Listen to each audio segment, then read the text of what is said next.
Welcome to the Put on Waivers Media Group, home of the Put on Raiders podcast and the Student Body Right podcast. This is your place for the best breakdowns and the best insight for those who fight on and bleed silver and black. Now, here are your hosts, Dwayne Douglas and Ryan Holmes. Welcome, everybody, to the glorious episode of the Put on Raiders podcast. I'm your host, Dwayne Douglas, along with Ryan Holmes, and we are podcasting off the beautiful shores of the Pacific Ocean. Beautiful day out here in Southern California. PORSBR is my Twitter handle.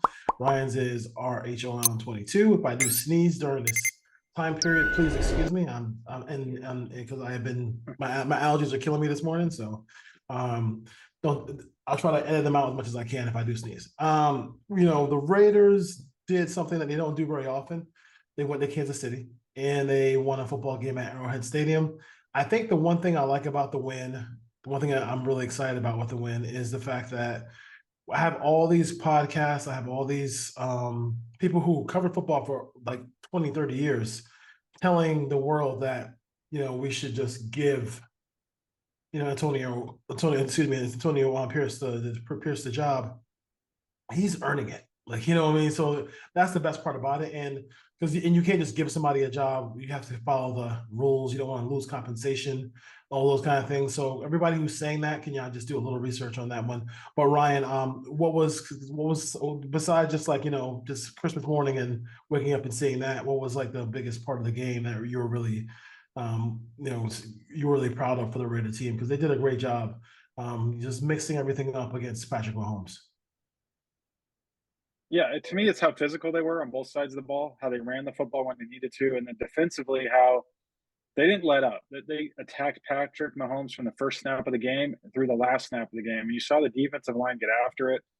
They were the more physical team. It was obvious watching the game live. The question was, could they hold on at the end?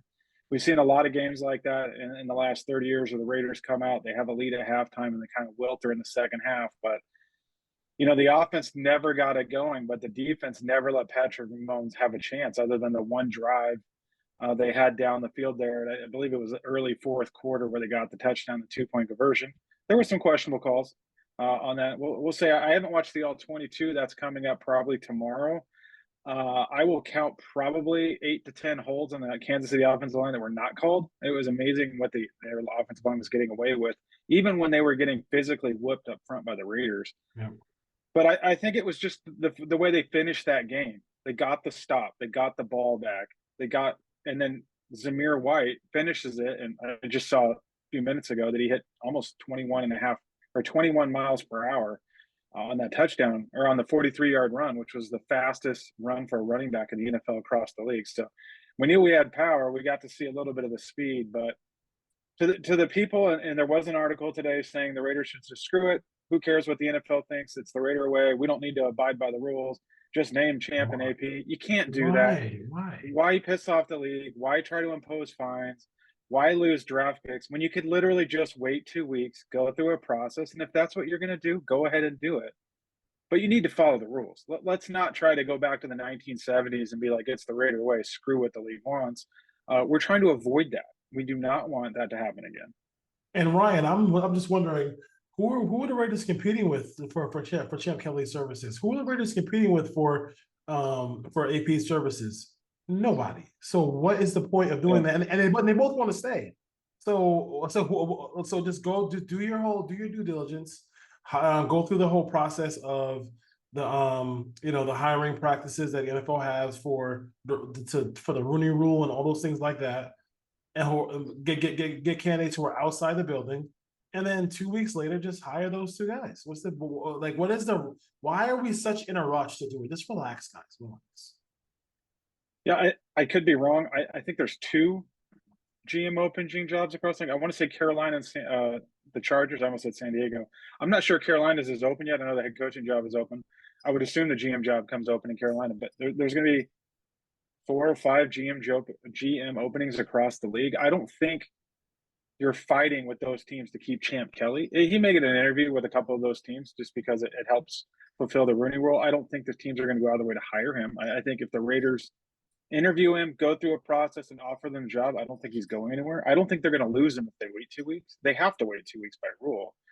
And the same with Antonio Pierce. And I keep hearing this rhetoric about, well, Mark Davis missed the boat with Rich Bisaccia, so now we should give the job to Antonio Pierce. I don't believe that at all. I don't think he missed the boat with Rich Bisaccia. There was no saying that Rich Bisaccia was going to lead that team the next year.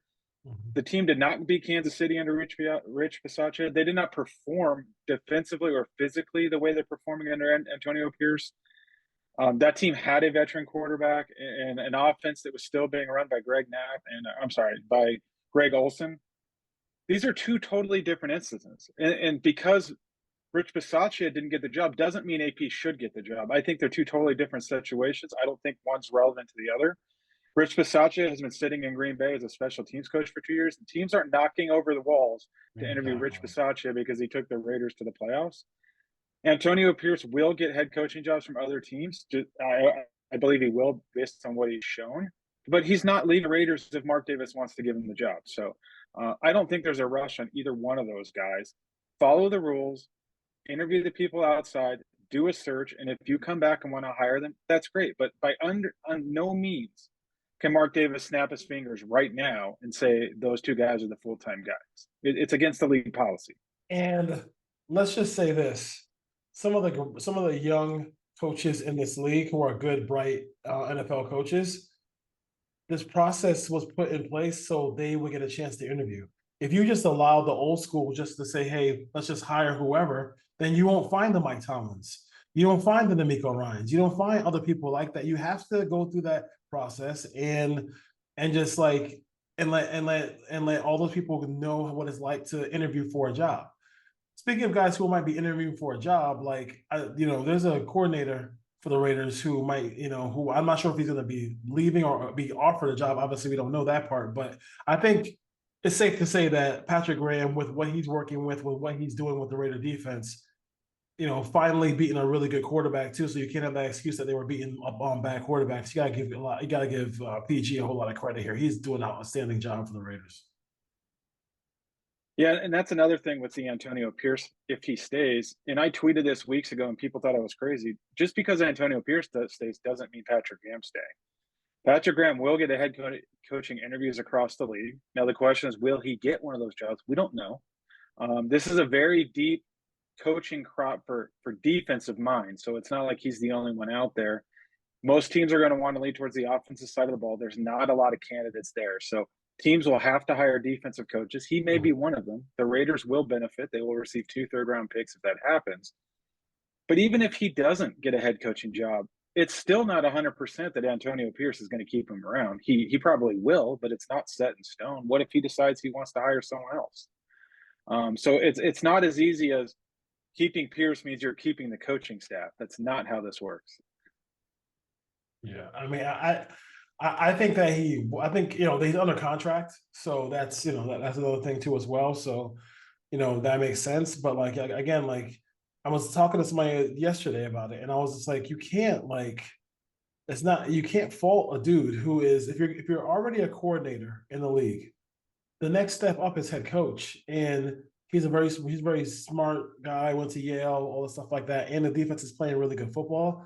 You can't fault him for wanting to be a head coach if he wants to be a head coach. Somebody offers him the job. Oh, he'll take the job. If someone offers him a head coaching job, I fully expect Patrick Graham to take it. Patrick Graham was under contract with the Giants when the Raiders hired him. Brian Dable came over, and Patrick Graham decided to leave for a lateral position. The Giants let him do that. The Raiders would have to let him leave if he wants to do a lateral job. I don't think he'll do a lateral transition with what he's done with his defense, but I look at the offensive side of the ball. I've seen some crazy rhetoric the last couple of days that Frank Smith is just going to magically leave Miami and come over to be the offensive coordinator of the Raiders because he doesn't call plays. There's no way in hell, I'll say it, that he would do that. He's with one of the top offenses in the league. He is under Mike McDaniel. He has Tua. He has Waddle. He has Hill. He has a running game. That team's going to go deep in the playoffs. If he leaves, it's for a head coaching job.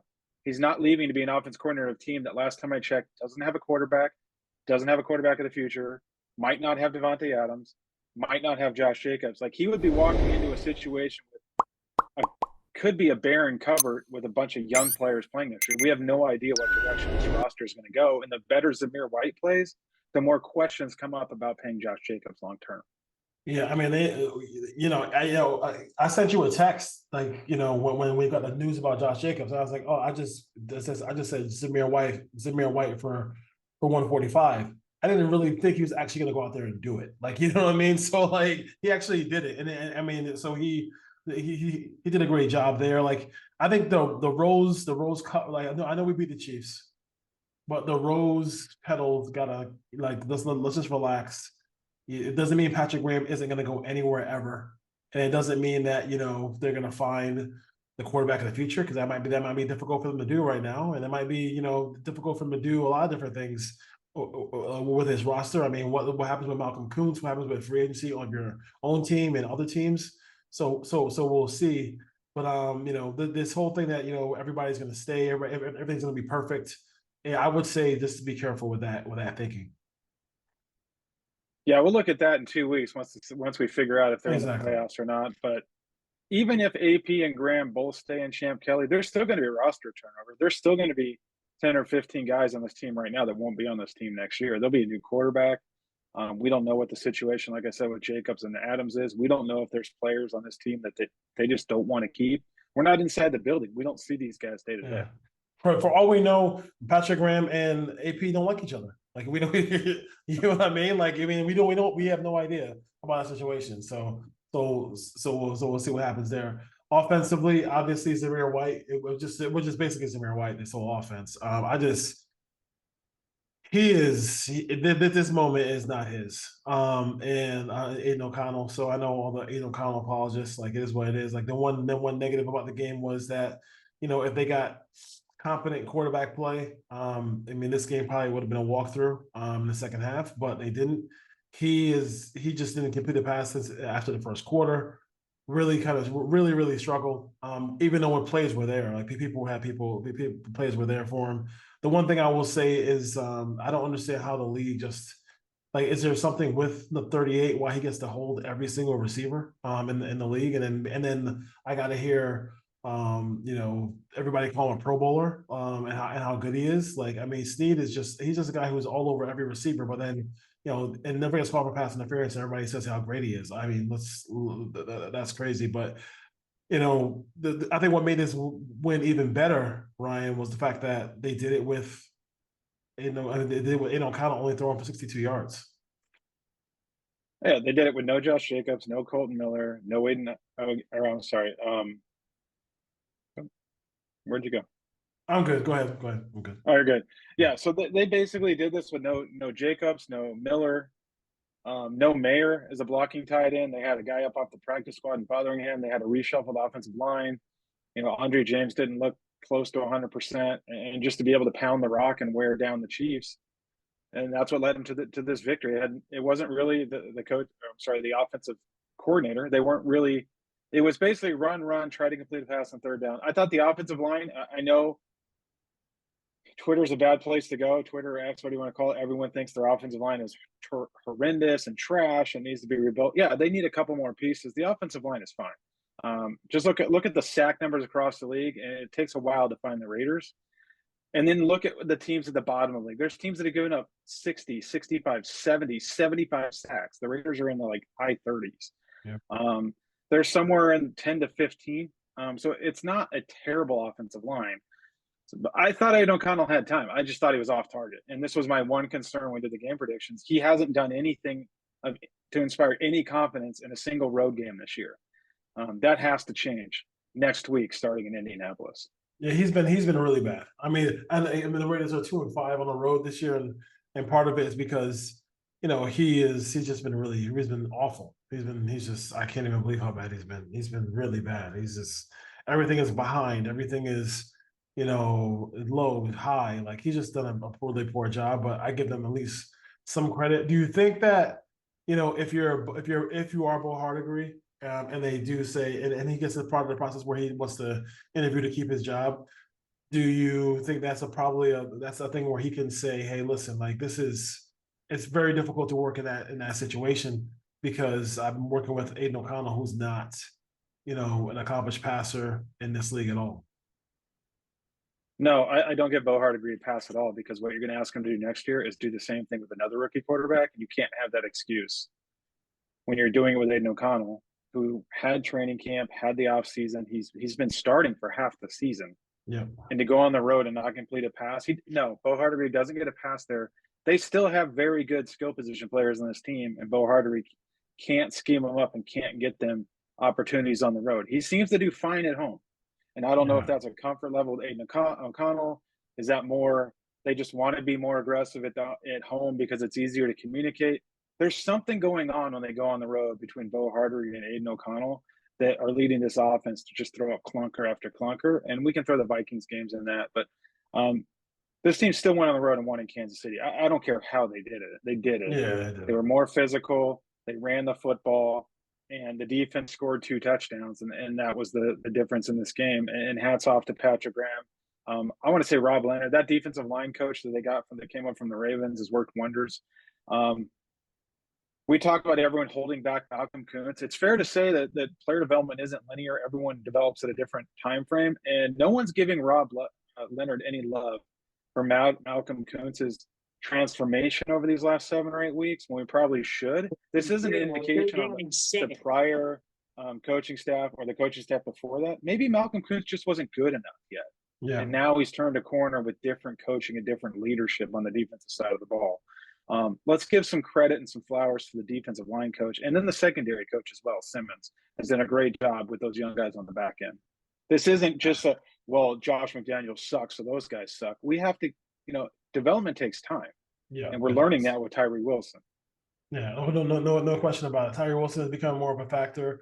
This whole Jack Jones has come in and been that kind of that spark plug, and I think that just added attitude as well, that he can just come in and just be a guy who makes plays and has that swagger to him. I mean, he is yapping on that field, and I think you don't want to make it to a point where it's like it's bad for your squad, but like I do think it does. The Raiders have gotten their tails kicked in from the Chiefs for a long period of time, and having somebody who's not going to back down, who's not going to be scared, is really priceless for this defense. And he can play. Yeah, and let's be cautious. It's been a couple of weeks. Like, there are reasons that plagued him throughout his college career, through his high school career, and then through his limited time with the Patriots. So that hasn't arisen yet. It may in the future. Grateful for what he's done so far in a short time. And if he keeps his head on straight, he's going to be a starter in this league for a long time. But we have to keep in mind, something could happen in the next couple of weeks, could happen in the offseason, could happen next training camp, could happen next season. So I'm not ready to pencil him in as a 5-year starter at this point. He's got to earn it, and he's got to go out there and perform, but he's also got to behave off the field and make good choices and good life decisions to make himself available. And having him spend a whole season and off season in and around Las Vegas, we'll see. There are some issues in the background with Jack Jones. We just dive into it. Yeah, no question about it. But as far as playing right now, he's playing well, and well. That's a decision he has to that's a personal decision he has to make for himself. Like, do I want to be a top corner in this league and get paid and have that generational wealth, or do I want to be another Damon Arnett story that we see on the news on the bad side of it, where I'm out of the league? Because the league is unforgiving that way. They will you screw up to a certain level, all of them just all of a sudden, no matter whether you can play or not, they end up keeping you out of the league, and because it's a privilege, not a right, to play National Football League. But he's earning some stripes with this football team. I love the way the secondary played. Nate Hobbs had a tackle for loss. Malcolm Kuntz just doing his thing. Jack Jones, the pressure. I think Kuntz and the sack numbers are coming, but the pressure that he's able to get when the teams have to play so much attention to Max Crosby is amazing. Yeah, and again, this is kudos to Rob Leonard and Patrick Graham. They're doing a great job of understanding how teams want to block Max with double teams, sliding guards, chipping, and they're working games on the other side of that. So getting guys one-on-one, freeing them up, some TE stunts, some ET stunts, some inside TT stunts. You're seeing guys like Tyree Wilson inside come free. Adam Butler's coming free. Tillery's coming free. And then Kuntz is just winning one-on-one. Yeah. And when they leave a rookie tackle over there who's playing because Donovan Smith's hurt, that's what Malcolm Kuntz needs to do, and he did it. He dominated him for the entire game in the pass rush. So we'll see what happens as we move forward. We need to see it again next week. This league's about what have you done for me lately? So Malcolm Kuntz needs to keep putting these together, and he's done an amazing job for the last 4 or 5 weeks. Let's do it again. Do it. There's 2 more games. Let's get to the finish line. Yeah. And there's a chance Malcolm Kuntz sniffs 10 sacks, which if you would have told me that 7, 8 weeks ago, I thought you're crazy. But kudos to him. And they still have him under contract for another year. I know a lot of people, again, are out there. Give this guy an extension. Give Spillane an extension. Give Kuntz. Give the guys that are under contract for next year, let's let it play out so we can add talent to this roster. We don't need to bog down the salary cap extending 8 to 10 guys in the offseason. We've seen how that's gone in the past. They did that with Winfro, didn't work out. They did that with Waller, didn't work out. They did that with Derek Carr, didn't work out. You have these guys on pretty decent deals right now. Let's build, add to this team, add to this foundation, take this thing to the next level next year. And you can always, if it came down to it, if they're playing out of their minds next year, you have the franchise tag. And then also, to what you were saying, wouldn't it be nice to have a Raider team that had depth? Would that be nice? So let's just do everybody. Nobody's under any crazy deals right now, so let's just let them do their due diligence as far as the deals are really good. Let's just leave it as it is, and then keep adding players to it. Hopefully in free agency and in the draft as well, as far as the quarterback position goes, and some other position as well. Looking back at this game, do you have anything you want to add to it, or any ball you want to put on top of it? No, I just think the Raiders came in. It was a 10 o'clock kickoff West Coast time on the road in some cold weather. Yeah, and they kicked the crap out of They kicked the. I know what the score said. They kicked the crap out of the Kansas City Chiefs. Let's not forget that. And Kansas City next year, that first game is going to be a bloodbath, and we'll see who's ready. And now this is going to start to feel like a rivalry again, which it hasn't. The Chiefs have won 14 out of 15 prior to that game, something crazy. But look where this division's going right now. Kansas City's going the wrong way. They paid Patrick Mahomes. They moved on from Tyreek Hill. The depth's just not quite there. The offensive line isn't quite there. The receiving core is not there. So they're coming back to the pack. Who knows what's going on with the Chargers? And the Broncos made an interesting move today and said, you know what? We don't want to fight for the playoffs. We're going to bench Russell Wilson. We're going to pull the Derek Carr move. We're going to save $37 million or whatever it is next year. And they're going to be in the market for a quarterback. So the Raiders keep winning. They have a chance to make the playoffs. They're going to be picking in the back half of the first round. There's going to be a ton of teams fighting for 3 or 4 quarterbacks next year. It's going to be really interesting what happens this offseason. So the playoffs are 1, 2, 3, 4, 5, 6, 7. And they're bowing out of the playoffs only a game behind out of that spot. That's interesting. I mean, I know they're looking at it from a practical standpoint. We're not making a run, we're not a great team, but you gotta be careful with that, because you never know. You play a playoff game and then Tua gets hurt in the first quarter. That game might be totally different, and you're bypassing opportunities to win, opportunities to make a run in the playoffs to save some money on this contract, which is getting out of this contract. How would that even work for Denver as far as that goes? I mean, you text me all the dead money. That's just it's just one of the worst contracts in the history of football, right? It's really bad. It's $85 million. They have to spread that out. He's going to be a post-June one. No, they can't trade the contract. So yeah, they're basically looking at 30.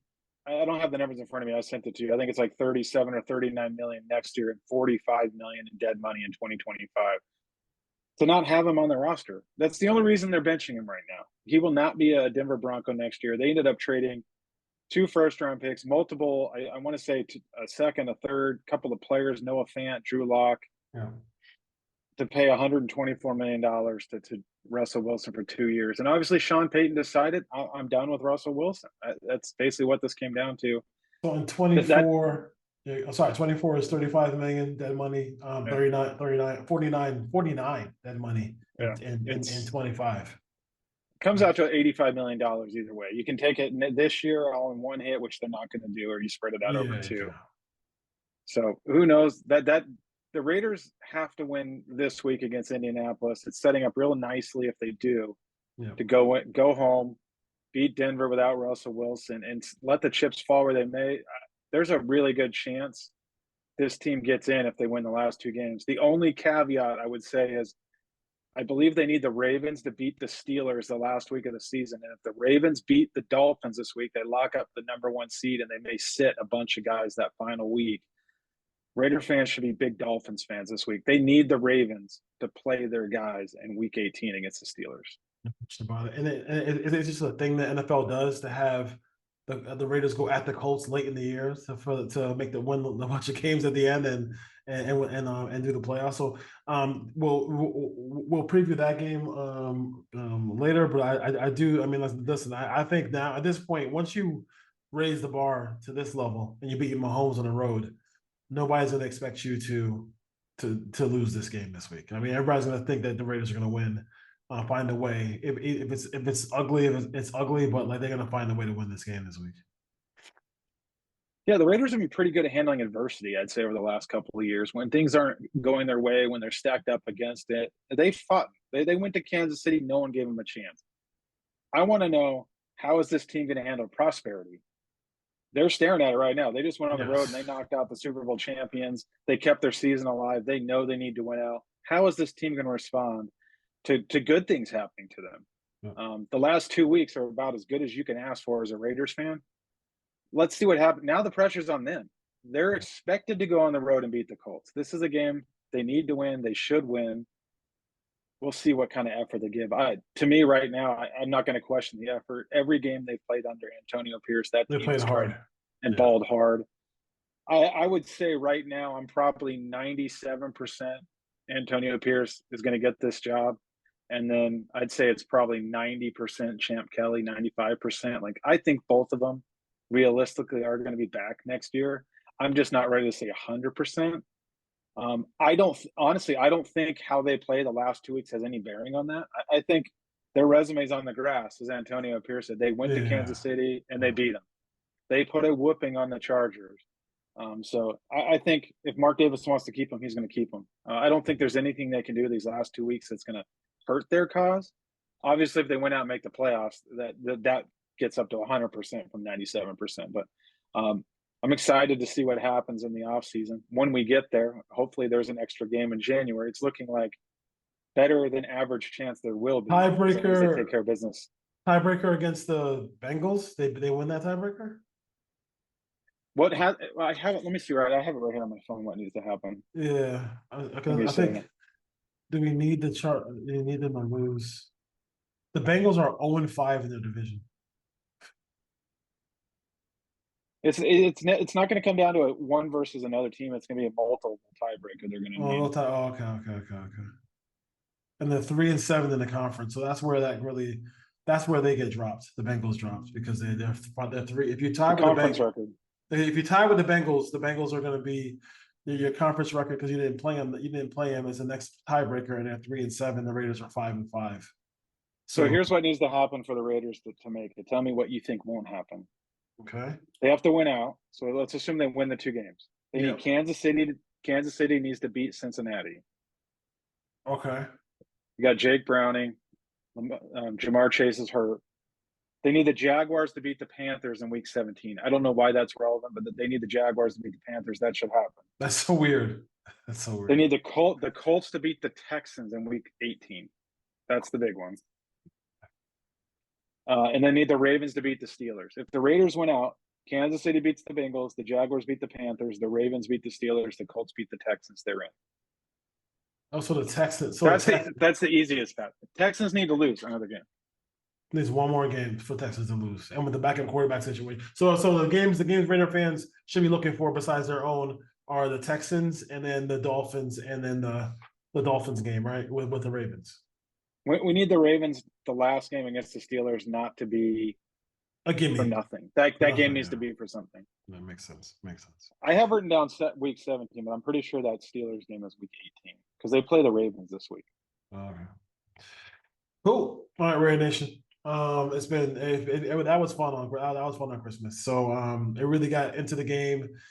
Just the physical nature of that game, the way they were just pounding the Chiefs in that one. And so, kind of like what Patrick Wayne said, about playing basketball on grass. Everybody wants to be cute and play basketball on the grass, but we hit everybody. We're hitting everybody every week.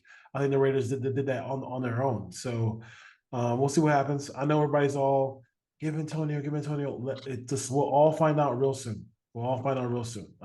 Give it a couple of weeks after the season, and then they'll make that decision. But like he's definitely, like I said, he's not being given it.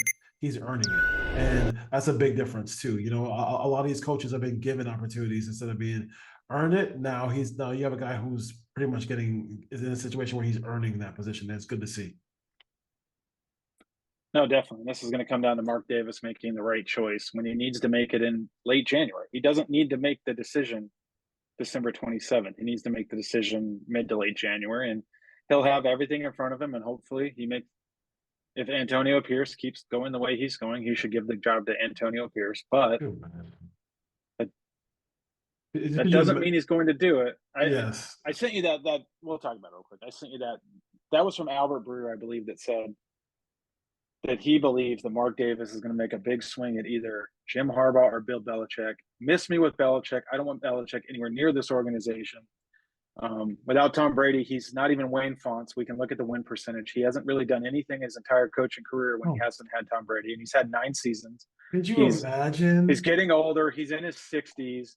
Like, we're good. That ship has sailed. If he wants to make a move at Jim Harbaugh and it doesn't work out, then turn around and give it to Antonio Pierce. If he can land Jim Harbaugh, that's where the question comes in. I know everyone's going to be torn. I don't know which way I feel on that at this point either, but for now, I'm excited to see Antonio Pierce coach at least 2 more games. It'll be tough to watch it because it's going to be like, they really that's going to be weird. That's going to be interesting to see if they actually are able to be in that position because with Jim Harbaugh, that extension has been on his desk for a minute. Like it has not been signed. It has not been signed. So he can have all the job security he wants. I just think at the end of the day, I think Harbaugh wants that Lombardi. I really think he wants the Lombardi. He doesn't, especially if they win it this year, I think he's gone. He might be gone if they don't win it. But if they win it this year, he's definitely gone. No question about it. Yeah, my question: if he wants a Lombardi, no bias here, is the Raiders the best job to achieve that goal? 100%. I don't think it's going to be. Not 100%. Right now. Not in the near next 2 to 3 year future. So he's going to have some other opportunities that are probably better set up closer for that. I'm not paying him anything near what that reported Michigan offer is. 10 years, $125 million. If that's what he wants, keep Antonio Pierce. Let's roll it back in 2025. But we'll see what happens this offseason. Isn't Mark tired of doing those things? I'm tired of him doing those things. Yeah. I mean, just like the energy comes from winning games. It doesn't come from making that splash at head coach. I mean, it really comes from winning games. So if we have another situation, if we have a situation where Antonio Pierce takes us into the playoffs and all those tiebreakers happen, and if they who cares whatever happened? I mean, there'll be a wild card team, right? They wouldn't be the division champion. So you're obviously on the road, but who cares? If they're able to win, if they're able to get to a playoff game and even perhaps even win it, my God, I mean, it's what's the conversation? Just he's earned the opportunity, so give him a 3-4 year deal and let's rock and roll as far as that goes. Right. That would be the key. If they do stay with Antonio Pierce, they need to give him 3 years. This can't be 1 year, everything wears off. They go back to 5-12, 6-11, and then you want to move on again. If they stick with Antonio Pierce and Champ Bailey, they need at least 3 years. Let them get their quarterback. Let them build this team. Do not blow this thing up in a year or two, no matter what the record. If this thing goes off the rails, you still have to give them that opportunity. They can't keep turning this thing over every 1 to 2 years. And it keeps the fire burning. You know what I mean? When it's 3 years, when it's 6 or 7, 10 years, they feel like they always feel like they got time. So that's how I look at it too, as well. All right, Ray Nation, I'm on my way to Petco. See this miserable. Take care. The miserable, Fight on. miserable USC team play Louisville. Miller Moss, let's go. Let's go. Miller time. All right, Red Nation. Later. Later.